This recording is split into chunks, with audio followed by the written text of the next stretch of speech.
شادیوں میں تاخیر ہو رہی ہے، دوسری طرف ایک وہ طبقہ جسے لا الہ الا اللہ حاصل نہیں ہے، انہیں گائیڈ کیا جاتا ہے اور کہا جاتا ہے تم سیکھو سبحان اللہ الحمدللہ لا الہ الا اللہ ماشاء اللہ، تشریف لائیے، تشریف رکھیے اور السلام علیکم ورحمۃ اللہ اور انشاءاللہ انا للہ. جب انہیں یوں مشق کرائی جائے گی اور ہمارے معاشرے میں یہ بھکاری، یہ درندے، یہ بھیڑیے، یہ جہیز کے بھوکے بھاگے پھریں گے تو یہ ہماری بچیاں ہو سکتا ہے سبحان اللہ اور الحمدللہ سے اس کی متاثر ہو کر کے ادھر سرک جائیں. ایک سبب یہ بھی ہو سکتا ہے، اسباب مختلف ہو سکتے ہیں. لوگ رو رہے ہیں ہماری بیٹیاں جا رہی ہیں، لوگ رو رہے ہیں نالی صاف کرنے والوں کے ساتھ جا رہی ہیں کیونکہ وہاں سے پیار ملا. اللہ کی قسم مجھے تانا نہ دینا، یہ بچیاں، یہ عورتیں ہماری یہ پیارے الفاظ کی بھوکی ہوتی ہیں. یہاں تو شوہر کی طرف سے کبھی بیوی کو پیار کے الفاظ نہیں ملتے، وہ بھی آ کر کے ان کے اوپر کٹے جلے ہی الفاظ استعمال کرتا ہے. صبح سے دوپہر ہو گئی کھانا پکاتے ہوئے، دوپہر سے شام ہو گئی وہیں کچن کے اندر گرمی میں تڑپتے ہوئے، اور جب کھانا آتا ہے سامنے تو دو لفظ ہمارے پاس میں تعریف کے نہیں ہوتے کہ ماشاءاللہ بیگم آج تم نے کھانا بہت اچھا بنا دیا، دل خوش ہو گیا. اللہ کی قسم اگر نمک زیادہ بھی ہو تو تمہیں یہ کہنے کا کیا حق ہے کہ کڑوا ہو گیا. اگر یوں کہو نمک تیز ہے تو یوں بھی تو کہہ سکتے ہو کیا شاندار کھانا ہے، کاش کہ ذرا سا نمک اگر کم ہوتا تو کیا ہی کہنے تھے. کمی بھی بتا دی اور اس کا دل بھی نہیں ٹوٹا ہے. یہ باتیں سمجھنے کی ہیں. عورتوں کا حال. ونشهد أن سيدنا ومولانا محمدا عبده ورسوله وصلى الله تعالى على خير خلقه محمد وآله وأصحابه وسلم تسليما كثيرا كثيرا. أما بعد، أعوذ بالله من الشيطان الرجيم. بسم الله الرحمن الرحيم. واتقوا فتنة لا تصيبن الذين ظلموا منكم خاصة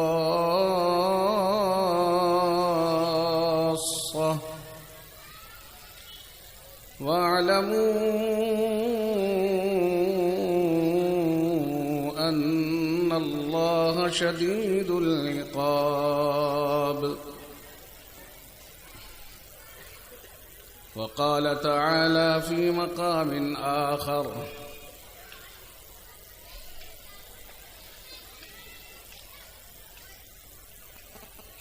لا يتخذ المؤمنون الكافرين أولياء من دون المؤمنين ومن يفعل ذلك فليس من الله في شيء إلا أن تتقوا منهم تقاه ويحذركم الله نفسه. صدق الله مولانا العظيم. وقال تعالى في مقام آخر: قل إن كنتم تحبون الله فاتبعوني يحببكم الله ويغفر لكم ذنوبكم والله غفور رحيم. صدق الله مولانا العظيم.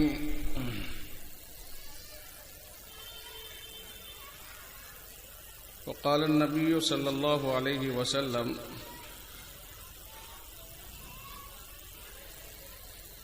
من رأى منكم منكرا فليغيره بيده فإن لم يستطع فبلسانه فإن لم يستطع فبقلبه وذلك أضعف الإيمان.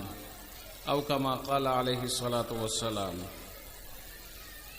وأيضا قال صلى الله عليه وسلم: لا يؤمن أحدكم حتى أكون أحب إليه من والده وولده والناس أجمعين، أو كما قال عليه الصلاة والسلام. عزیزان ملت، نوجوان ساتھیوں، پیارے دوستوں اور دینی بھائیوں،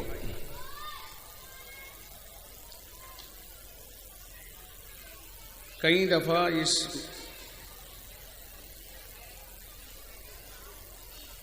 محفل کے اندر حاضری ہوئی اور جتنا شوق اس بار محسوس ہو رہا ہے، اس سے پہلی جو حاضریاں ہوئی ہیں اتنا شوق ان حاضریوں میں نظر نہیں آ رہا تھا. یعنی شوق تو تھا لیکن اس بار اس شوق میں کچھ اضافہ ہے.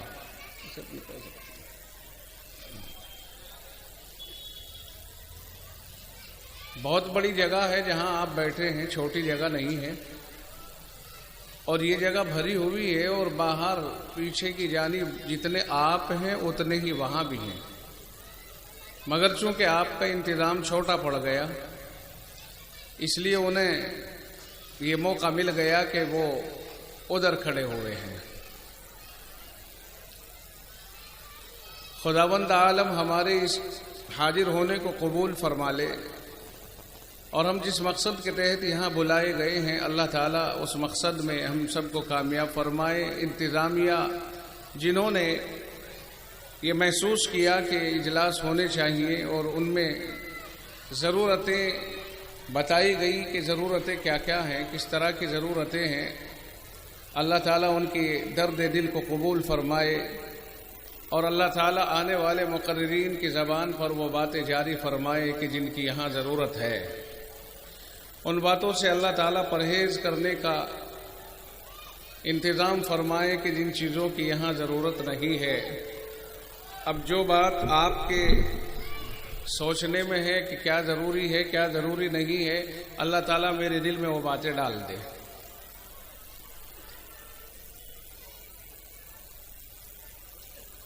دیکھو، جب آدمی پابند ہوتا ہے تو یقیناً وہ محترم بھی ہوتا ہے، اور جو آدمی پابند نہیں ہوتا ہے، آزاد ہوتا ہے، اپنی مرضی کا مالک ہوتا ہے، تو اپنے خیال میں تو بہتر ہو سکتا ہے مگر اللہ اور اس کے رسول صلی اللہ علیہ وسلم کے نزدیک وہ محترم نہیں ہے. خداوند عالم نے دو راستے بنائے ہیں اور دونوں راستوں کو باقاعدہ طریقے پر واضح کیا ہے. یہ فرمایا وَأَمَّا الَّذِينَ سُعِدُوا فَفِي الْجَنَّةِ، جو لوگ سعادت مند بن گئے، نیک بخت ہو گئے، وہ جنت میں جائیں گے. وَأَمَّا الَّذِينَ شَقُوا فَفِي النَّارِ، اور جو بدبخت ہو گئے، شریعت سے بیزار ہو گئے، دور ہو گئے، اللہ کے نافرمان ہو گئے، فَفِي النَّارِ، وہ جہنم میں جائیں گے. تو اللہ تعالیٰ نے دونوں باتیں کر دی، طے فرما دی. قرآن کریم میں ایک جگہ کہا گیا هُوَ الَّذِي خَلَقَكُمْ، ذرا سی گونج پیدا ہو رہی بھائی تمہارے مائک. نہیں ارے بابا، میں مائک کو زیادہ جانتا ہوں، مائک کا ہمارا بچتا نہیں ہے، دھیان رکھنا. کبھی بھی میں وہیں رکھوں گا مائک جہاں سے میں مائک سے مغلوب نہ ہوں، کیونکہ میں اسے جگہ جگہ بھگتتا رہتا ہوں. یہ جو آپریٹر چلانے والے ہوتے ہیں نا، ہوشیار ہوتے ہیں بہت. جب ہم اس کے سامنے منہ نزدیک کریں گے تو وہ اپنی مشین کو زور نہیں پڑنے دیں گے، ہم پہ زور پڑے گا اور ہم یہاں سے یہاں تک سب بیکار ہو جائیں گے، اور اس کا علاج کسی ڈاکٹر کے پاس نہیں ہے. مائک کا مارا ہوا مقرر جو بے احتیاطی سے بولتا ہے اس کا ہندوستان میں تو علاج ہے نہیں، اور بڑی تڑپ کر مرتا ہے وہ، اس لیے کہ اندر کے اسباب جو ہیں وہ ختم ہو جاتے ہیں. ادام مول صاحب کے تو ایک دم گردے بھی فیل ہو گئے، پھیپھڑے بھی فیل ہو گئے، لیور بھی فیل ہو گیا. ہوا کیوں؟ کھانے کی بے احتیاطی اور مائک کی بے احتیاطی کی وجہ سے. اور جو اچھے آپریٹر ہوتے ہیں وہ اپنے مقرر کو کبھی بھی تکلیف میں مبتلا نہیں ہونے دینا چاہتے. وہ یہی مائک ہے جو طبیعت میں فرحت لا دیتا ہے، اور یہی مائک ہے جو طبیعت میں کثافت پیدا کر دیتا ہے. اور جو آپریٹر ہے اس کو معلوم ہے کہ کون سے بٹن سے کیا ہوگا. اسے ہم بھی جانتے ہیں اور وہ بھی جانتا ہے. اب نہ ہو اگر کسی کو صحیح کرنے کا ارادہ تو یہ الگ بات ہے، لڑ تو سکتے نہیں کسی سے. اور اسے کہہ دے فائر چھوڑ رہا ہے، اسے کہیں اور لے جاؤ یہاں سے. دیوالی آنے والی ہوگی، جن کی دیوالی ہے کہ ہمارے باپ کی دیوالی ہے کیا؟ بلا وجہ کی باتیں ہیں خواہ مخواہ. گھوڑے کے لگنے لگی نال، اور مینڈ کی بھی پیر اٹھا کے کھڑی ہو گئی کہ میرے بھی لگا دو. دیوالی آئی، کسی کی پٹاخے ہم چھوڑنے لگ گئے بلا وجہ. یہ جہلا اور یہ ظلم ہیں جو لوگ پٹاخے بیچنے والے ہیں. ان کی ساری آمدنی پٹاخوں میں ہی رہ گئی، بس صرف اللہ کی روزی کا وعدہ انہی حرام اور ناجائز چیزوں میں رہ گیا بس ان کے لیے. اگر یہ نہ لائیں تو ہمارے بچے کہاں سے لائیں؟ پتنگ، پٹاخے، کنچے، یعنی جو آوارگی کے ہتھیار اور اسباب ہیں، سارے دکاندار بیچنے پر کہتے ہیں جی نفع ہی ان میں زیادہ ہوتا ہے. بچے کنچے جتا کے پھر آئیں گے خریدنے، پھر جتاویں گے پھر آئیں گے خریدنے. تو ہمارے تو دھڑا دھڑ بک رہے ہیں. وہی جیسے ادھر سے لیا ادھر چڑھایا، واپس وہیں چڑھ گیا اور پھر آ گیا. یوں ہی اپ ڈاؤن ہوتا رہتا 10-20 جوڑوں میں، اور یہاں مالدار ہو گئے، ہم بے وقوف ہو گئے، پگلے کے پگلے. نہیں سمجھ میں آئی کچھ؟ اچھا صاحب، میں عرض کر رہا تھا کہ قرآن کریم نے یہ فرمایا ہے، دیکھو ایک تو آواز ہے اس کی گونج پیدا کرنا جو اندر اندر جا رہی ہے، ایک ہے آواز کو باہر دھکیلنا جس سے یہ گونج نہ ہو اس کے اندر، وہ زیادہ بہتر ہوتی ہے. اس میں شفافیت ہوتی ہے، نہ بولنے والے کو بوریت ہوتی نہ سننے والوں کو بوریت ہوتی. آواز میں بھی کراہت ہو جاتی ہے. آواز ہونی چاہیے کھل کر کے، کھلی ہوئی آواز، نہ یہ کہ ان میں کولموں کے اندر آواز گھومے گونجے اور جھنجھناہٹ ہو اور اس کے اندر وائبریشن ہو. یہ نہیں ہونا چاہیے. ایک آپریٹر کا کمال یہی تو ہے کہ وہ اپنے مائک کی خوبیوں کو ظاہر کرے.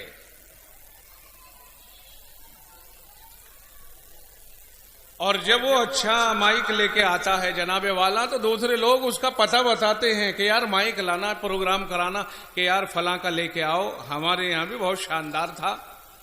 میاں اگر تم گڑبڑ کرو گے تو تمہاری دکان ہی ٹھپ ہوے گی. اب تم جانو اس بات کو. اچھا خیر، قرآن کریم کی ایک آیت تھی کہ اللہ تعالیٰ یہ فرما رہا ہے وَأَمَّا الَّذِينَ سُعِدُوا فَفِي الْجَنَّةِ. جو لوگ اچھے ہیں، نیک بخت ہیں، اچھے کام کرنے والے ہیں، سعادت مند ہیں، ان کا ٹھکانہ بول دو بھائی، کچھ اب بھی بولو نا. ان کا ٹھکانہ جنت ہے. وَأَمَّا الَّذِينَ شَقُوا فَفِي النَّارِ. اور جو لوگ بد نصیب ہیں، بدبخت ہیں، اللہ کی نافرمانیاں کھلے طور پر کرنے والے ہیں، دنیا میں خراب ماحول برپا کرنے والے ہیں، فَفِي النَّارِ. ان کا ٹھکانہ جہنم ہے. دو راستے اللہ تعالیٰ نے بنا دیے، ایک سعادت مندوں کا راستہ اور ایک بدبختوں کا راستہ. سعادت مندوں کا راستہ یوں جاتا ہے سیدھا جنت میں، مگر چلنے میں بہت مصیبت ہے اس کے اوپر.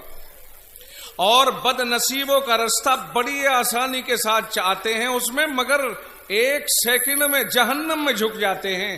بد نصیبی کا راستہ آسان ہے مگر ٹھکانہ بہت برا ہے، اور خوش نصیبی کا راستہ بہت مشکل ہے مگر ٹھکانہ بہت اچھا ہے. یہ آپ سمجھ رہے ہو دونوں چیزوں کو؟ جناب رسول اکرم صلی اللہ علیہ وسلم نے ارشاد فرمایا کہ ایک مرتبہ اللہ تعالیٰ نے جنت اور جہنم کو پیدا کرنے کے بعد حضرت جبریل سے حکم فرمایا، جبریل جاؤ جہنم اور جنت کی سیر کر کے آؤ اور مجھے رپورٹ دو تمہیں کیسی لگی اور کیسے وہاں پہنچے. جبریل امین گئے، جب جنت میں گئے تو بہت آسانی کے ساتھ پہنچ گئے، کوئی رکاوٹ نہیں، کوئی پریشانی نہیں، اور جس جگہ پہنچے تو اتنی شاندار جگہ کہ دیکھ کر کے وہاں سے نکلنے کو جی نہیں چاہتا ہے۔ وہاں سے نکل کے حکم ہوا تھا کہ ذرا جہنم کو بھی دیکھ کے آنا۔ جہنم کی طرف گئے تو جہنم میں پہلی بات تو رستہ اتنا کٹھن تھا کہ جانا ہی بھاری پڑ گیا، اور پھر جب پہنچے تو خطرناک ترین گھاٹی ہے۔ واپس لوٹ کر کے آئے اور رپورٹ دی، اللہ تے نے جنت کو اتنا اچھا بنایا اور رستہ اتنا ہائی وے اتنا من پسند بنا دیا کہ کوئی بھی اس میں جانے کے بغیر رہ نہیں سکتا، ہر ایک آدمی جنت میں بآسانی داخل ہو جائے گا۔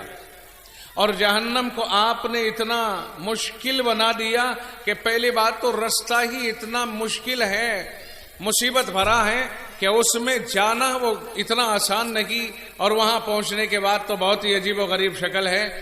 اللہ نے فرمایا اچھا دیکھ کے آ گئے؟ کہا جی ہاں یہی رپورٹ ہے۔ رب ذوالجلال نے جسے جناب رسول اکرم صلی اللہ علیہ وسلم نے بتایا، فرمایا حفت النار بالشہوات وحفت الجنت بالمکارہ۔ اللہ نے پلٹ دی بازی، جہنم میں جانے والا جو راستہ تھا وہ جنت پر لگا دیا، اور جنت والا راستہ جہنم پر لگا دیا۔ فرمایا اللہ نے جنت کو پریشانیوں سے ڈھانپ دیا اور جہنم کو آسانیوں ہی آسانیوں سے ڈھانپ دیا ہے۔ اب کی مرتبہ کہا جبرائیل اب کی بار جاؤ اور ذرا اب کے گھوم کے آگے اب کے رپورٹ دو۔ جبریل امین جہنم کی طرف جنت کی طرف پہنچے ہیں، وہی خوشی خوشی کہ اب چلا جاتا ہوں، مگر گئے تو یہیں سے ٹھوکریں لگنے شروع ہو گئی۔ بڑی مشکل سے کٹھنائیوں سے گزرتے ہوئے جنت کے دروازے تک پہنچے ہیں۔ جنت تو بہت مزیدار ہے مگر راستہ اتنا مشکل ہے کہ آدمی راستے میں سے ہی بہک کر کے واپس ہو جائے کہ کون جائے گا، کون جھگڑوں میں پڑے گا، چھوڑو چکر۔ اور اللہ کے نبی علیہ السلام نے فرمایا کہ اللہ نے جہنم کو شہوتوں، خواہشات نفس اور آسانیوں سے ڈھانپ دیا۔ جبریل جہنم کی طرف جاتا ہے، بہت آسانی کے ساتھ جہنم میں پہنچ جاتا ہے، واپس لوٹ کر کے آ کر کے رپورٹ دیتا ہے کہ مولا کریم اب تو الٹا ہو گیا، اب تو حال یہ ہے کہ میری نظروں میں کوئی بھی جہنم میں جائے بغیر نہیں رہے گا، اور شاید و پائے جنت میں کوئی جا پائے، اتنی کٹھنائیاں جنت کے راستے میں آ گئی ہیں۔ فرمایا اسی حال میں چھوڑ دیا گیا اب جنت اور جہنم کو، اور انسانوں کو دنیا میں بھیج کر کے ان کی آزمائشیں کر لی گئی، آزمائشوں میں ڈال دیا گیا۔ اب طرح طرح کی آزمائشیں، قدم قدم پہ فتنے ہیں، قدم قدم پہ مصیبتیں ہیں۔ آدمی یہاں سے نکلتا ہے صاحب، پہلی بات تو یہ ہے کہ اپنی ذات کے بارے میں ہی آدمی فتنے میں مبتلا ہو جاتا ہے، باہر کی دنیا کو چھوڑیے۔ میں رات کو سوؤں، صبح کو اٹھنے کو دل نہیں چاہے گا کہ صاحب نماز پڑھنے کے لیے چلا جاؤں، اس لیے کہ میں اپنی ذات کے فتنے میں مبتلا ہو گیا۔ میری ذات میرا ساتھ نہیں دے رہی ہے۔ میں چادریں تان کر، سردی ہے تو لحاف تان کر، گرمی ہے تو اے سی کھول کر، پنکھے چلا کر صبح کے وقت اٹھانے والے سے کہتا ہوں کہ صاحب اب تو اچھی سی نیند آئی تھی، اتنے میں آ کر کے آپ نے جگا دیا، جاؤ میاں پڑھ لیں گے ہم نماز، یہ ہمارا جواب ہوتا ہے۔ کیا غلط کہہ رہا ہوں؟ رات بھر ہم نہیں جانتے کہ اسے مچھروں نے نہیں سونے دیا کہ گرمی نے، ہم نہیں جانتے کہ اسے ٹیلی ویژن نے یا اس کے موبائل میں جو نیٹ اور اس طرح کی فوج چیزیں بھری ہوئی ہیں یا انہوں نے نہیں سونے دیا ہے، مگر صبح کا جب وقت آتا ہے تو حالت یہ ہوتی ہے کہ اٹھنے کو دل نہیں چاہتا ہے، اور اٹھانے والا دشمن نظر آتا ہے، اور اٹھا کے اگر چلا گیا تو پھر پیچھے کو گر جاتا ہے۔ اور دینداروں کی پوزیشن بھی یہ ہے کہ صاحب 1 منٹ کو لیٹ لو، 1 منٹ میں بس نیند سی ہلکی ہو جائے گی، پھر اٹھ جاؤں گا، اور اسے بھی شیطان نے موج کی نیند سلا دیا۔ یہ ہے اپنی ذات کا فتنہ۔ آدمی اپنی ذات سے فتنوں میں مبتلا ہوتا ہے، باہری فتنوں تک جاتا ہے۔ اب اپنی ذات میں وہ فتنے میں مبتلا ہو گیا ہے. باہر نکلتا ہے, باہر نکل کے اس نے دیکھا طرح طرح کی چیزیں نظر آ رہی ہیں, باہری فتنوں میں مبتلا ہو گیا. باہر دیکھا کوئی بے پردہ نظر آ رہا ہے, آ رہی ہے یا آ رہا ہے یہ تم جانو, کوئی آدمی کوئی کچھ نظر آ رہا کوئی کچھ, اور اس طرح سے باہری فتنوں کا ایک اثر لے کر کے گھر میں اندر داخل ہوتا ہے.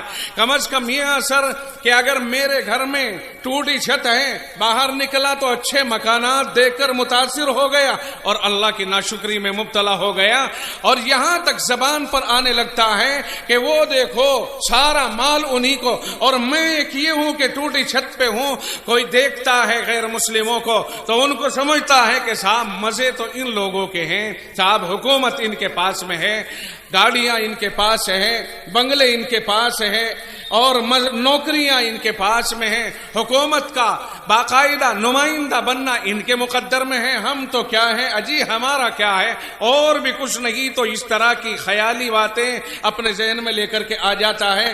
حالانکہ اس بارے میں جب بات آئی تو کہتا چلوں, قرآن کہتا ہے ولولا ان یکون الناس امۃ واحدہ لجعلنا لمن یکفر بالرحمن لبیوتہم سقفا من فضہ ومعارج علیہا یظہرون وزخرفا وَإِن كُلُّ ذَلِكَ لَمَّا مَتَاعُ الْحَيَاةِ الدُّنْيَا وَالْآخِرَةُ عِندَ رَبِّكَ لِلْمُتَّقِينَ. قرآن کریم کہتا ہے, رب ذوالجلال کہتا ہے, اگر یہ ایسا نہ ہوتا, ایسا نہ لگتا کہ شاید سارے کے سارے لوگ ایک ہی سمت میں چلے جائیں گے, اگر ایسا اندیشہ نہ ہوتا تو ہم یہ کر دیتے کہ جو لوگ انکار کرنے والے ہیں رحمان کا, یعنی جو لوگ ایمان میں داخل نہیں ہیں اور وہ اللہ کو نہیں مانتے ہیں, وہ اللہ کے غیر کو مانتے ہیں, ہم ان لوگوں کو دنیا میں اتنی سہولتیں دے دیتے, اتنی سہولتیں دے دیتے کہ اپنے مکانات اور ان کی چھتیں اور یہ بسیریاں اور یہ بیڑ یہ سونے اور چاندی کے بنا لیتے. اس قدر مال ہم انہیں دیتے کہ مال کے ذریعے سے سونا خریدتے اور سونے کے برتن چارپائیاں اپنے مکانات وغیرہ بناتے. ہم انہیں اتنا دیتے, لیکن دیا اس لیے نہیں ہے کہ یہ لوگ جو مسلمان ہیں یہ انہیں دیکھ دیکھ کر کہیں ایسا نہ ہو کہ یہ کہنے لگے کہ اگر یہ حق پر نہ ہوتے تو ان پر اتنی مہربانیاں قدرت کی کیوں ہوتی, اس لیے ہم تو ادھر ہی جائیں گے, جس کو یہ مانتے ہیں ہم بھی اسی کو مانیں گے. اس لیے اللہ کہتا ہے ہم نے ایسا نہیں کیا. معلوم ہوا ہماری وجہ سے جو انہیں مل رہا ہے وہ بہت کم مل رہا ہے, انہیں بہت کچھ مل سکتا تھا مگر اللہ تعالیٰ نے ہماری وجہ سے انہیں بھی بہت کم دیا ہے. کہیں ایسا نہ ہو کہ ہمارے ٹوٹے پھوٹے ایمان جو ہمارے پاس ہیں ان سے بھی ہم ہاتھ دھونے لگے اور ادھر کو چلنے لگے. اللہ نے فرمایا ہم نے ایسا نہیں کیا. اس کے باوجود باہر نکل کر کے یہ فتنہ آتا ہے کہ صاحب یہی بہت بڑھیا دکھے.